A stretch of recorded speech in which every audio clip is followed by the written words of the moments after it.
Well met, lords and ladies, Jacob Butter speaking, and a warm welcome to this week's Walking Wednesday. And I'm back in Retiro today. I know I've done a Walking Wednesday here before, but I did have actually a mission to come in here and do anyway, so I thought might as well. Besides, of all the plans and stuff of this week, I keep thinking like, oh yeah, what am I going to do today? Well, honestly, who knows in a lot of instances. So, yeah. I just played it safe this time. Because this is definitely one of those weeks where you think like, wow, how much of this stuff actually happened in the span of just 1 week? Because, yeah, it's quite a lot, and I realized I've been, my flights and stuff, which I need to check in for the last one, were actually from Thursday to Thursday, I'm fairly certain. So, yeah, that's quite something. So, yeah, time to go over the Ben 10 style road trip that we all took part in. And also, I guess, things that have happened since then, because you think, oh yeah, let's have a nice, relaxing time afterwards. Well, there's still some stuff going on, so I guess I'll just go ahead and get started. I mean, for crying out loud, we watched the Odyssey last night, and normally whenever I've just watched a film or something, I dedicate the Walking Wednesday to that, but A, it's a 3-hour film, so I can't really do that, and B, so much else has happened that, yeah, I might have to save that discussion for maybe next week, or I'll just skim over it in this video. Not entirely sure yet. So, to that effect, I guess I'll go ahead and start from the actual road trip itself. So I met everyone a day later, because they set off from Madrid, and I flew off to Bilbao to actually meet them at some kind of, I guess, sort of midpoint. So that's what we that's where I was just like a random school or something that was near a station. They seem to have parked next to. So of course I walked right past the caravan without realizing which one it was. They were out trying to get a part to repair something. So only Adri actually was there to meet me. So yeah, we had some lunch. Then afterwards I got the actual caravan experience. I forget what they were trying to repair. They couldn't find an open ironmongers. That's what they're called. Ferreterias. Yeah. They couldn't find an open ironmongers, so they just so they gave up. And we were on our way. As it turns out, we're on our way to what we just called Bayona. So when I thought Bayona, I thought, oh yeah, I've been there a couple of times. Actually, the first time I went to Bayona was in 2009, which I know because that is the year that Lucia Gil won My Camp Rock, which was my frame of reference, because we were in Lugo when we saw that, then went to A Coruña for the first time, which now I think that's my first ever trip to Galicia, and then after that was Bayona. Turns out it was not that Bayona. They were like, why would we go to Galicia? It's like, I don't know. They also said Bayona. So it turns out there's actually another Bayona in País Vasco, which is the opposite direction to Galicia, or rather it's referred to as La Bayonne, because it's actually part of the French territory of País Vasco. So that's where we were heading instead. And don't be deceived by the idea that we were actually entering an area that is technically France, because as it turns out, the environment there couldn't have been more Spanish, because as it turns out they were still celebrating San Fermin, which famously is July 7th. There's even a song about it, but this wasn't Pamplona after all, so I guess they had their celebrations at some other point. So yeah, everyone was there. Everyone was dressed in white with red accessories or red scarves or something, and it's like, we are definitely not dressed for the occasion. So yeah, we did eventually join in the festivities, sort of. As it turns out, two of us actually kind of went ahead because they didn't want to wait. I think either way we were showering or getting changed or something. and by the time that we actually got there, they'd gone so far, and there were two branching paths basically that you could go to if you followed everyone else when they were in their directions. And so we tried to wait for them there. There was no reception of any of us, so essentially 3 of us were just waiting around trying to hear, from any news, and eventually got bored and left. The other 2 apparently found some very nice people who I guess kind of shown the ropes a little bit, let's say. And then on the way back, there was a random drunk guy that decided to grab me by the shoulder and ask me if I was like from this particular club apparently that he thought he recognized me from, and I was not. So he said he was sorry, and then he eventually left. So yeah, that was night 1. And then afterwards we embarked on our nightly routine of changing locations and playing loud music as we clung on for dear life while trying to get out. So yeah, I think actually, also at one point the French police actually stopped us. It was like random, it's like a regularly scheduled, like alcohol control they do sometimes. So just to make sure that everyone was all right. And fortunately, the driver of that situation was actually one of the guys that was waiting around and didn't actually have anything to drink. So it all worked. We only had 2 drivers out of the 5 of us, because in my case, there's the steering wheel's on the other side for me, and it's a larger vehicle at the same time. That is not how I would like my first, driving on the right side of the road, / left side of the vehicle, to be. I would not.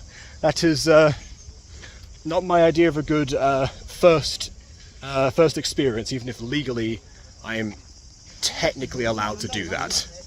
That's, for all the problems that idea may cause. So yeah, we yeah, then there was another one who I guess just didn't want to, another one who couldn't drive, and then so that left 2 of them.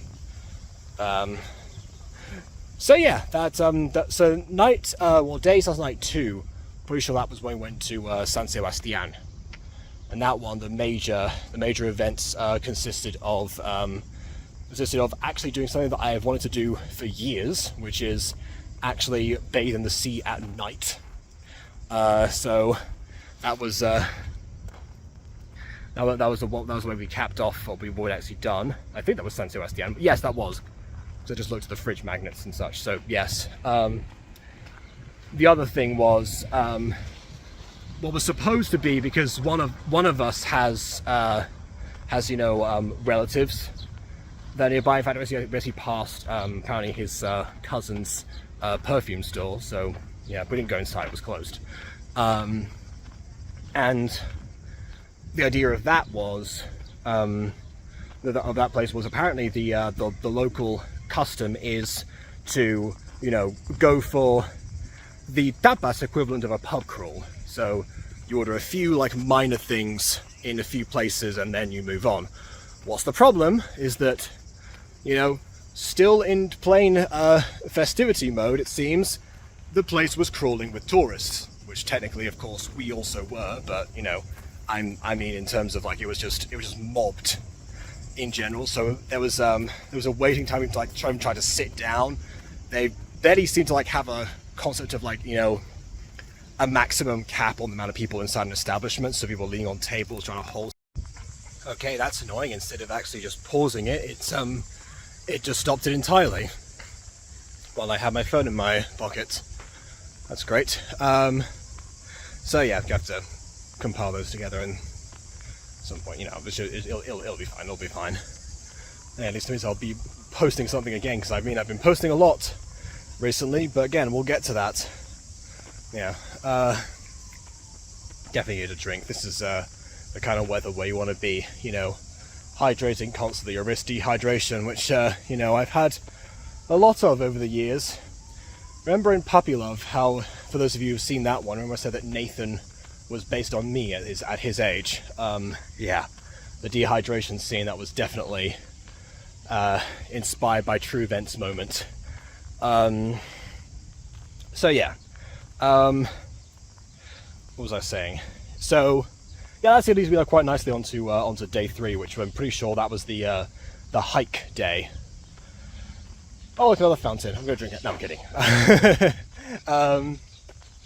Yeah, no. So the hike day also concerns water a lot, actually. You know, the fridge in the caravan took a while to get it actually going, but eventually, you know, it was fine by the time that I was mostly there, and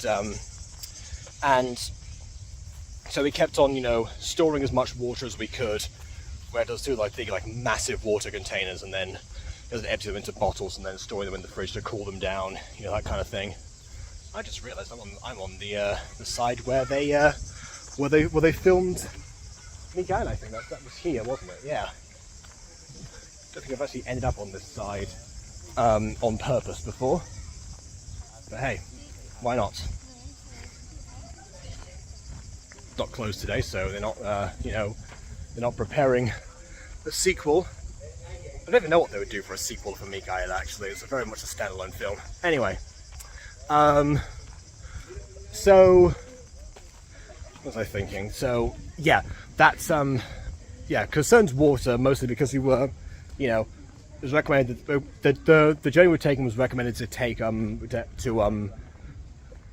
for us to take, like, you know, 2 liters per person or something. Wasn't exactly feasible. Luckily there were actually fountains along the way and such, but yeah. And the whole point was to see a waterfall. Now, I've actually said before that that in terms of waterfalls, you know, I've seen a fair amount, especially in Galicia, which, you know, that's just how it goes, really. So I wasn't exactly, you know, I wasn't super adamant about necessarily going to see the waterfall itself, but, you know, they were, so I don't know, we kind of like built up the idea. There's like the one time that we did the usual thing where, you know, there was like some big tourist attraction that, you know, we took a huge pilgrimage to actually go and see. Normally that's every holiday we've done, except arguably, well, it's not even probably last year. Yeah, because Machu Picchu, that counts. Anyway, I'm personally glad we limit that to like one time, because, you know, like I said, I personally enjoy, you know, the smaller aspects of holidays and the people that, you know, you're with and such, rather than, you know, necessarily going to all of the big famous places. But yeah, in this case, you know, I've got to say the waterfall did have its charm. Was it worth the 3 hours of walking back and forth? I don't know. Some of the waterfalls on the way were. You know, we had dipped our toes in several locations. One of us did actually have to stop because, you know, they weren't prepared for the actual for the full extent of the journey. So I hope you didn't get like too bored, really. But yeah, that's. I offered to stay behind as well, but, you know, it was a case of, like, you know, he said it'd be fine, so there would be more people there in case something happened. So it was like, yeah, okay, fine, I'll go along too. Yeah, which I think is why currently one of my I keep forgetting what they call it in English, actually. One of my gemelos. Is that the car post? I keep forgetting if that's, you know, whatever it might actually be. I think there's the calf muscle. I mean, my calf muscles is super tense right now, and yeah, it's one of those cases where, you know, you start off by limping and then you're going forward, which actually is apparently a shared family experience as of recently. But yeah, I remember limping a fair amount yesterday because we didn't go that far. It was our relaxing day. Not the day that we got back, actually, because the day that we got back, which I'm fairly certain was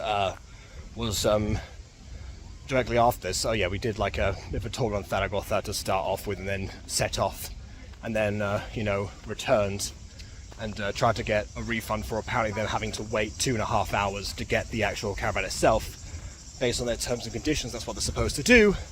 That's as far as I know about that story, because that's the part that I missed, obviously. So all that I was involved in that process was because apparently it's despite them picking up the caravan from Madrid, the actual company is an English company, and the caravan had a Danish number plate for some reason.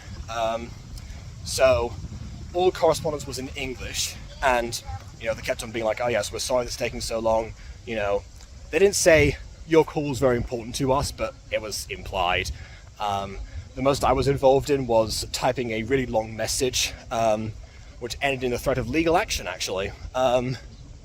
So that was it, and then of course I gave that over to the one of us who was like talking to them, and for his approval, and he immediately saw the whole thing, grinned and said, send, and that was that.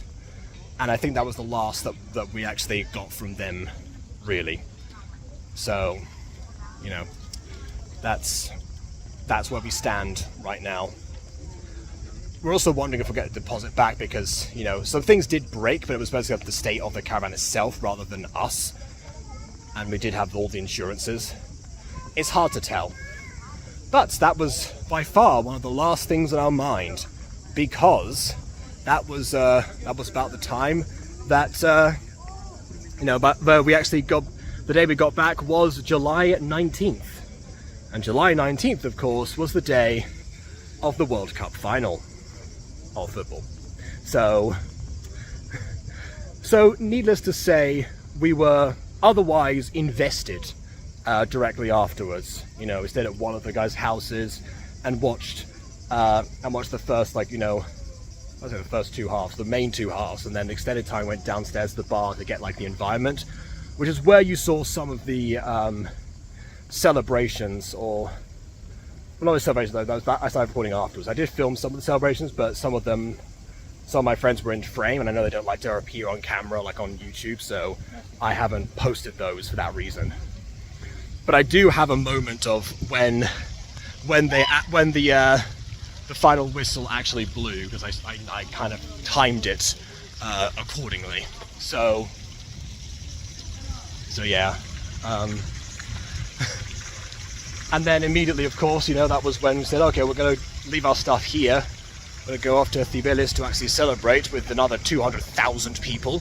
And that's where you started seeing all those shorts that I posted. Or not all of them, but the first 5. And then the day after that was other stuff, where apparently I found this out that they the players decided to do a bus tour or something, as a literal victory lap. Didn't know about that, so that's what we also did. Another day we went to almost the same area, also occupied by several people, and yeah, equally warm. So, but less destruction. If you saw the Celebrations Part 6 video, you'll know that actually the I'm on the right side now. You'll know that they actually cleaned up very, very well and very, very quickly. It was actually somewhere around this area, really, that we walked past, but this park was closed, probably for good reason. Actually, I don't trust they'd be able to, fish out all the rubbish out of there, to be honest. I don't know. But it seems like they were very much prepared. I think everyone knows, everyone in Spain knows how rowdy people actually get around football here. Honestly, including myself, which, I always surprise myself with how much, of how much actual, excitement I personally get from Spain victories. Which, as was pointed out, I've been here for most of the big ones. When I first moved here was 2008. That was the year they first won the Euro Cup. Then obviously 2010 we were here for the first World Cup victory, and then there was the 2012 Euro Cup victory as well. The No hay dos sin tres. There's no 2 without 3. So yeah, everything was. So yeah, I was there for all of them. I was there, man. But yeah, the only one that I technically missed from or at least being around for was the 2023 World Cup victory for the women's league, and that was that was just when we were here, and ironically enough, my family was supporting Spain as well, despite inviting a British friend around to watch it. So yeah, that's the only aspect of football fanfare that actually stuck with me. So I'm glad that I was able to, I guess, get some more use out of it. By the way, this is where I had my first ever maxi bomb, so I'm coming back here later. But I've got more to tell, I suppose, because things don't stop there. Not after the victory bus place, because that's yesterday was the day where we actually did chill out most of all. Honestly, catching up on some Mario Galaxy, because honestly at this point, why the heck not? And then afterwards we went out and actually met up with that same friend again and watched the Odyssey together.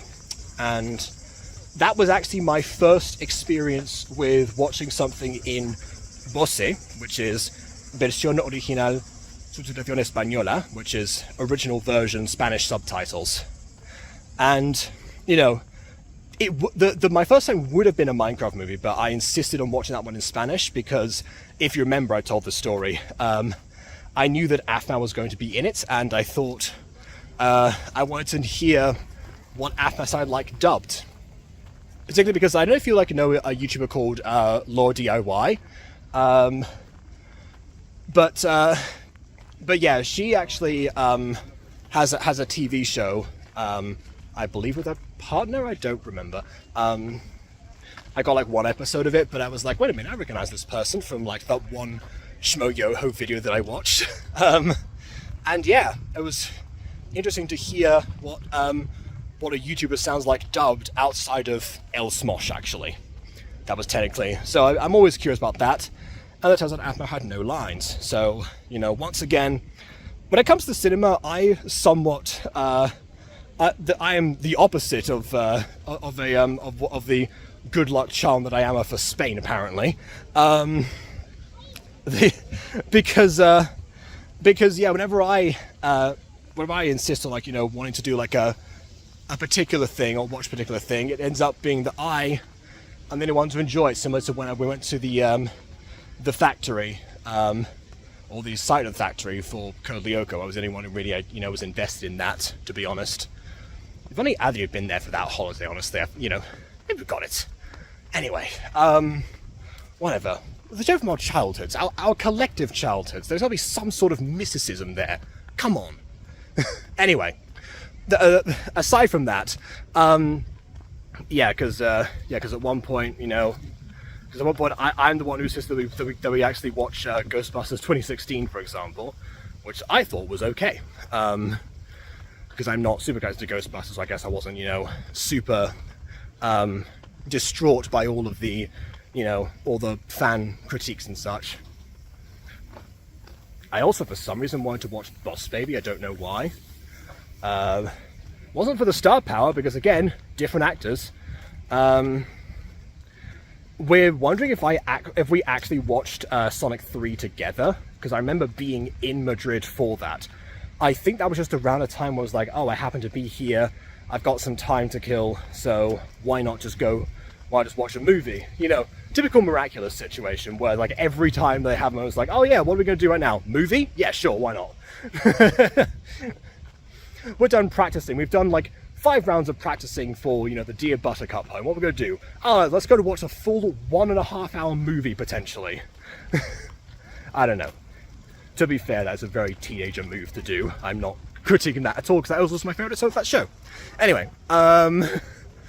so yeah, that was my first time actually watching anything in Voce, and they said to me I know you have a weird thing with Spanish dubs and such, and but we're gonna do this, and it is true. I have I have a huger affinity for Spanish dubs than probably most of the Spanish population, actually. Because, of course, it is very, very true that in most cases the original language version of something is going to be the better experience, provided that you can get past that and are willing to potentially read subtitles if you don't speak said original language. So for us, because we all went to a bilingual school, that's not a problem in terms of stuff that happens to be in English. They put the subtitles on anyway, but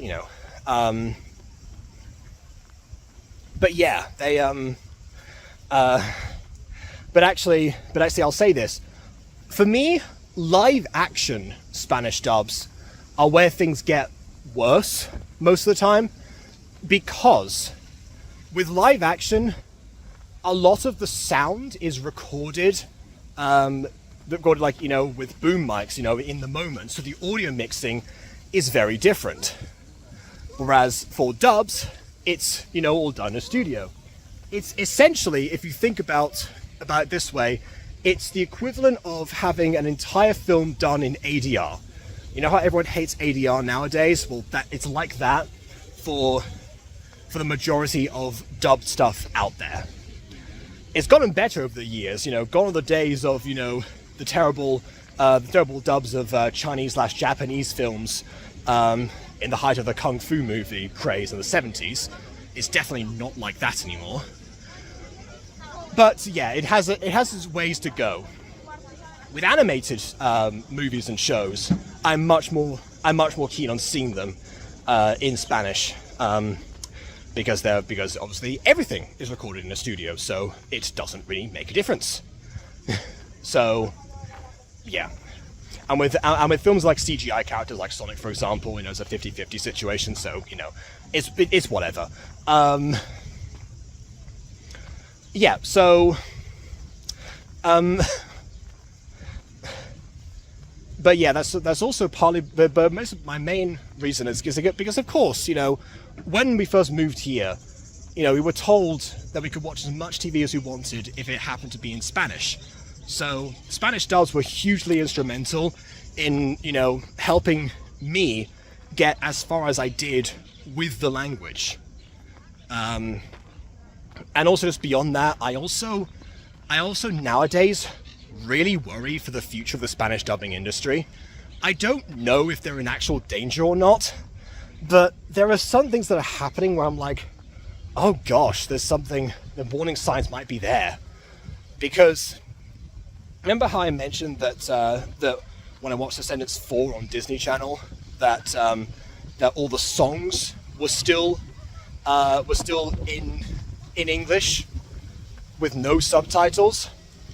That's because I found out if something is made, for a movie or for actual TV, then there's a legal requirement to dub it.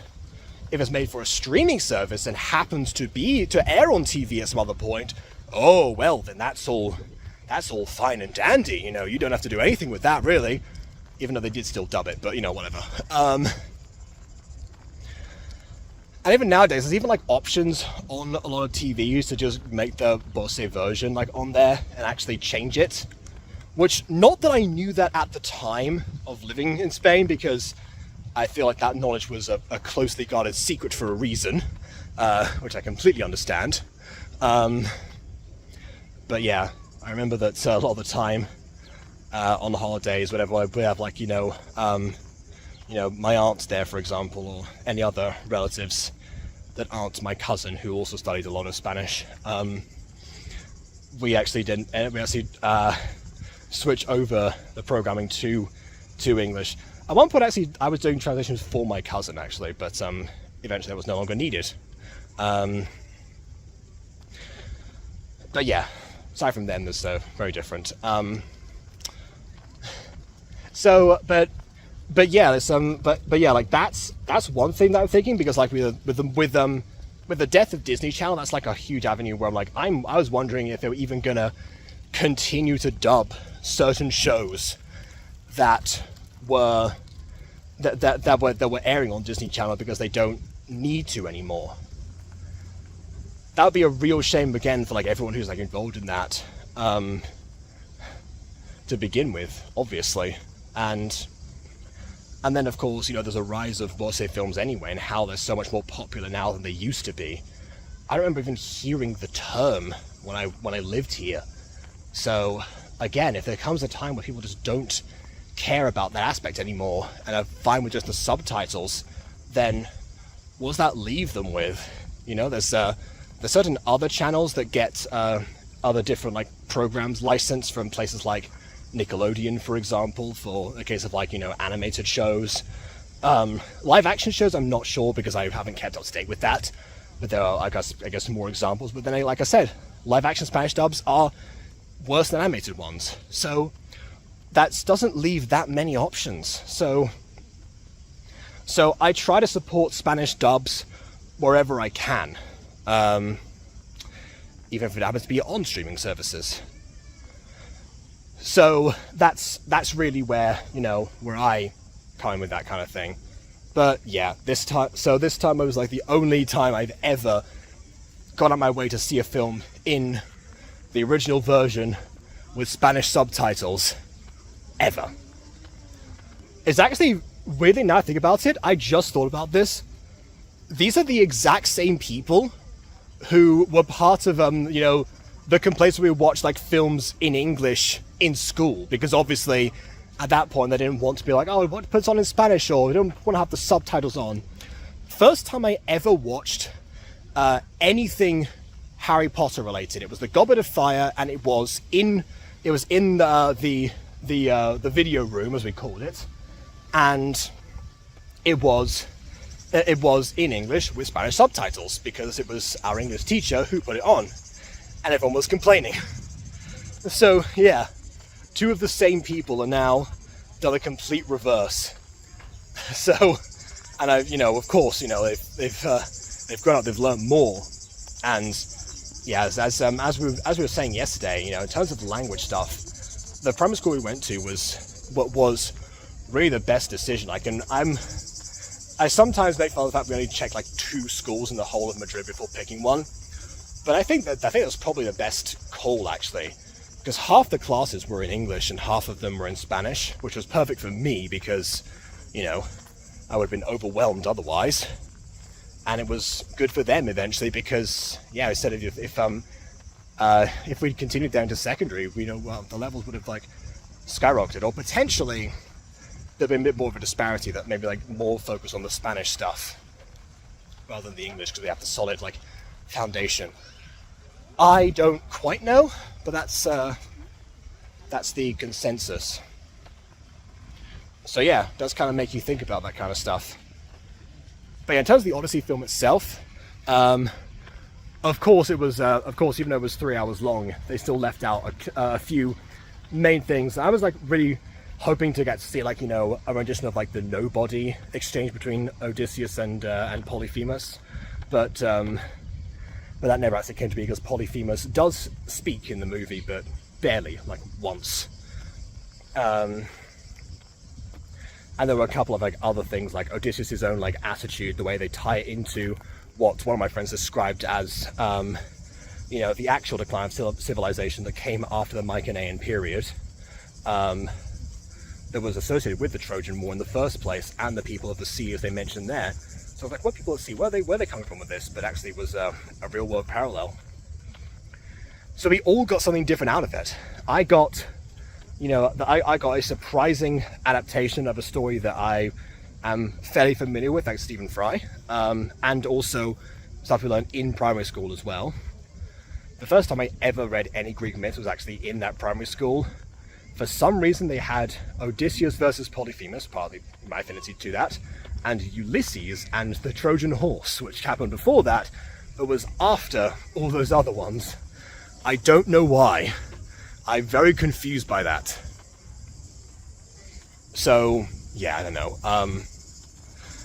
So I got the adaptation of the story I'm familiar with. You know, he got a tie into world history and some really great effects.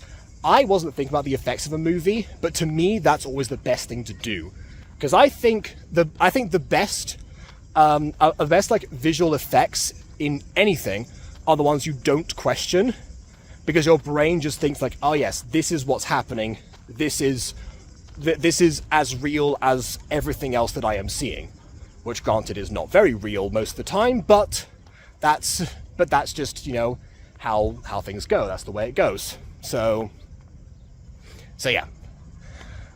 And I don't know what we didn't talk about the other guy who came with us, because you know, he sort of had left.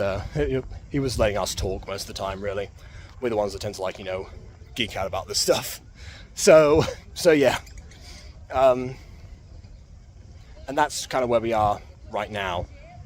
We actually got tickets to see Les Miserables, actually, to open up that you know, can of worms again.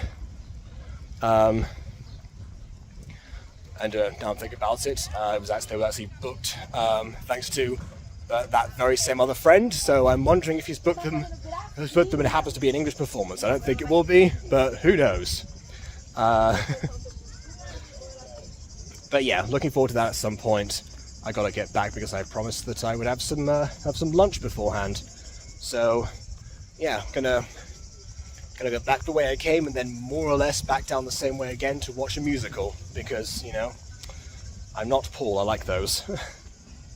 So yeah, just one last final point here. Thanks to Em and Aiden and everyone else who has actually, you know, been covering once again on the channel. I know that I have been doing some shorts and stuff, but they've really been keeping the actual reviews going and such. And I'm wondering, because I think one of them actually would be like a thing that I actually started, which I think was like the Powerless one, or Powers. I think I remember that one. So yeah, gotta check that one out too. I gotta catch up on actually seeing the streams in question that are on my own channel. That's gonna be a fun process, as it was last time. But yeah, that was it really. Just wanted to thank people for, you know, helping with that, especially on such short notice, because this was all booked very, very quickly. I guess that just goes to show that sometimes, you know, the spontaneity of the moment and where you happen to be is really what you is really the best way to experience things. Sometimes we didn't know that San Fermin was still happening. We didn't know there'd be other stuff in San Sebastian. That's obviously not the best example, really. But we we didn't know if we didn't just plan to watch the Odyssey or Les Miserables or anything. And the only thing we really actually did plan was the hike, which even then we didn't know what we were going to find aside from the waterfall at the end. So yeah, as much as people ask me what I have planned sometimes for particular days while I'm here, I don't know. Sometimes I just, you know, go wherever my feet take me, or the train. Most of the train here. Good old metro.